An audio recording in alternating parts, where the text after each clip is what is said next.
Hill station हमारे दिलों में बसे हुए हैं। कहीं भी घूमने के लिए जाना हो, बस सबसे पहले ख्याल पहाड़ों पर जाने का आता है। और वहां पहुंचने के बाद हम अक्सर यही कहते हैं, आखिर ये माउंटेन इतने सुंदर कैसे होते हैं। शायद आप भी हमारी इस बात से सहमत होंगे, क्योंकि ऊंची ऊंची चोटियों को देखकर या ऊंचाइयों पर पहुंचकर खुले पहाड़ और सिर पर आसमान को देखकर ऐसा लगता है जैसे अब यहीं बस जाओ।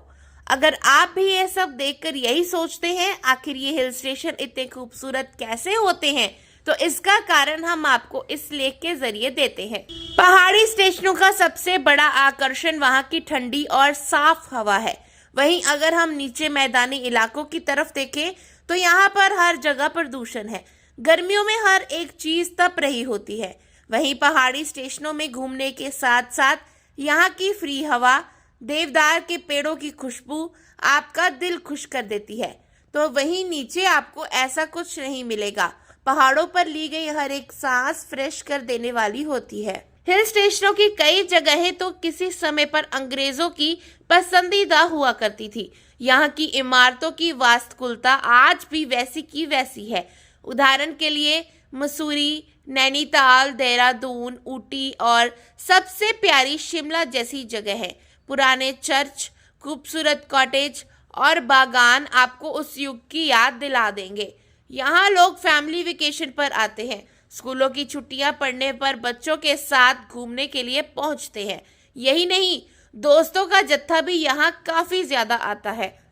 हिल स्टेशन ना केवल माउंटेन्स और ताज़ी हवा देते हैं, बल्कि हर किसी के लिए यहाँ कुछ न कुछ है। अगर कोई एडवेंचर का शौकीन है, तो वो ट्रैकिंग, नेचर वॉक और कुछ जगहों पर पैराग्लाइडिंग जैसी आउटडोर एक्टिविटीज कर सकता है।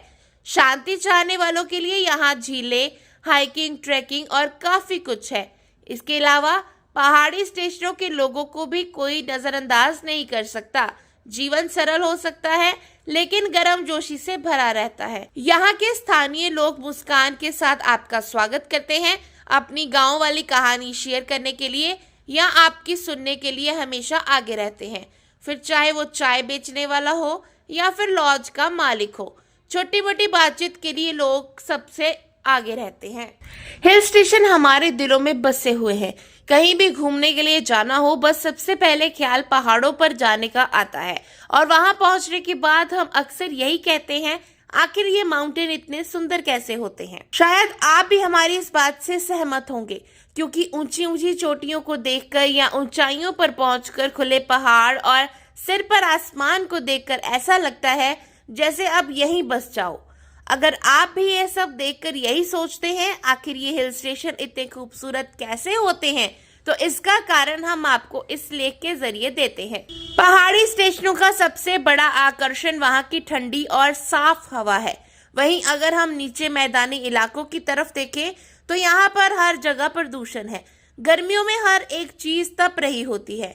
वहीं पहाड़ी स्टेशनों में घूमने के साथ साथ यहाँ की फ्री हवा, देवदार के पेड़ों की खुशबू आपका दिल खुश कर देती है। तो वहीं नीचे आपको ऐसा कुछ नहीं मिलेगा। पहाड़ों पर ली गई हर एक सांस फ्रेश कर देने वाली होती है। हिल स्टेशनों की कई जगहें तो किसी समय पर अंग्रेजों की पसंदीदा हुआ करती थी। यहाँ की इमारतों की वास्तुकला आज भी वैसी की वैसी है। उदाहरण के लिए मसूरी, नैनीताल, देहरादून, ऊटी और सबसे प्यारी शिमला जैसी जगह है। पुराने चर्च, खूबसूरत कॉटेज और बागान आपको उस युग की याद दिला देंगे। यहाँ लोग फैमिली वेकेशन पर आते हैं। स्कूलों की छुट्टियां पड़ने पर बच्चों के साथ घूमने के लिए पहुंचते हैं। यही नहीं, दोस्तों का जत्था भी यहाँ काफी ज्यादा आता है। हिल स्टेशन ना केवल माउंटेन्स और ताज़ी हवा देते हैं, बल्कि हर किसी के लिए यहाँ कुछ न कुछ है। अगर कोई एडवेंचर का शौकीन है, तो वो ट्रैकिंग, नेचर वॉक और कुछ जगहों पर पैराग्लाइडिंग जैसी आउटडोर एक्टिविटीज कर सकता है। शांति चाहने वालों के लिए यहाँ झीलें, हाइकिंग, ट्रैकिंग और काफ़ी कुछ है।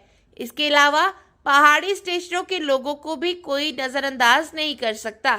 जीवन सरल हो सकता है, लेकिन गर्मजोशी से भरा रहता है। यहाँ के स्थानीय लोग मुस्कान के साथ आपका स्वागत करते हैं। अपनी गांव वाली कहानी शेयर करने के लिए या आपकी सुनने के लिए हमेशा आगे रहते हैं। फिर चाहे वो चाय बेचने वाला हो या फिर लॉज का मालिक हो। छोटी मोटी बातचीत के लिए लोग सबसे आगे रहते हैं।